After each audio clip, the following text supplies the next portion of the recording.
अर्थ के एटमॉस्फेयर में total 5 layer है और इसमें जो सबसे फर्स्ट लेयर है, जो सबसे नियर बाई में है अर्थ के, वो है ट्रोपोस्फेयर। और ट्रोपोस्फेयर के बाद है स्ट्रेटोस्फेयर, स्ट्रेटोस्फेयर के बाद है मेसोस्फेयर और मेसोस्फेयर के बाद है थर्मोस्फेयर एंड जो सबसे लास्ट वाली है वो है एक्सोस्फेयर। एक्सोस्फेयर के बाद आपका स्पेस आ जाता है। क्या आ जाता है? स्पेस।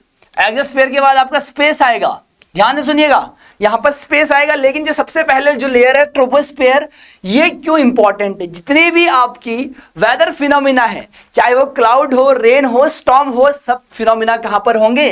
ट्रोपोस्फेयर में होंगे। अब ये बहुत ज्यादा कैसी लेयर है ट्रोपोस्फेयर मेरा बच्चा? वो है बहुत ज्यादा डिस्टर्बेंस लेयर है। अब बहुत ज्यादा डिस्टरबेंस लेयर अगर होगी यहां पर, तो क्या यहां पर जहाज जो आपके प्लेन्स वगैरह उड़ पाएंगे? इजीली नहीं उड़ पाएंगे, क्योंकि यहां पर आपके क्लाउड्स बनते हैं। तो इसके बाद जो सेकंड लेयर है वो स्ट्रेटोस्फेयर है। यहां पर जो ओजोन लेयर है वो स्ट्रेटोस्फेयर में मिलेगी। और ओजोन लेयर पता है आपको, हमें अल्ट्रावायलेट रेज से प्रोटेक्शन प्रोवाइड करवाती है। एंड स्ट्रेटोस्फेयर में ही जो जितने भी आपके मैक्सिमम जो प्लेन्स है, एरोप्लेन्स वगैरह है, वो सब के सब आपके स्ट्रेटोस्फेयर में ही उड़ेंगे। हाँ, कभी कभार वो ट्रोपोस्फेयर में भी उड़ेंगे, जब वहां का जो वेदर वगैरह अगर सही रहेगा तो यहां पर भी उड़ सकते हैं, लेकिन मोस्ट ऑफ टाइम यहां पर उड़ते हैं। अब बात आती है मेसोस्फेयर की। मेसोस्फेयर में जितने भी मेटियोर्स है वो सब के सब आकर के जल करके बर्न होकर के राख हो जाते हैं। और यहां पर बताऊं, यहां का जो टेम्परेचर है सबसे कोल्ड टेम्परेचर रहता है। अब बोलोगे सर इतना कोल्ड होने के बाद यहां पर मेटियोर्स कैसे जल जा रहे? क्योंकि यहां पर फ्रिक्शन बहुत ज्यादा है।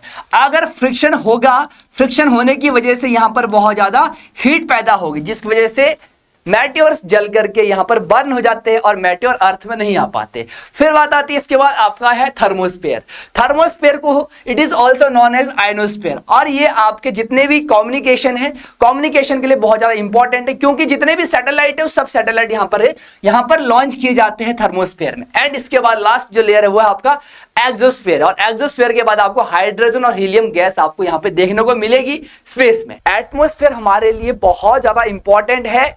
जिस तरह से हमारे घर का छत होता है, सेम उसी तरह से अर्थ का भी ये पूरा छत है, जो बहुत सारी चीजों से हमें बचाता है। लाइक एक चीज बताता हूं आपको लास्ट में जाते जाते, जितने भी टेम्परेचर अगर बात की जाए, जो टेम्परेचर को मेंटेन करने का काम किसका है? वो एटमॉस्फेयर का है। तो आपको ध्यान रखना है, एटमॉस्फेयर पूरे टेम्परेचर, अर्थ के टेम्परेचर को मेंटेन करके रखता है। ना ही वो ज्यादा होता है टेम्परेचर, ना ही वो कम होता है। अगर एटमॉस्फेयर नहीं होता तो शायद यहाँ का टेम्परेचर बहुत ज्यादा कम होता, कोल्ड होता, ठंडा होता।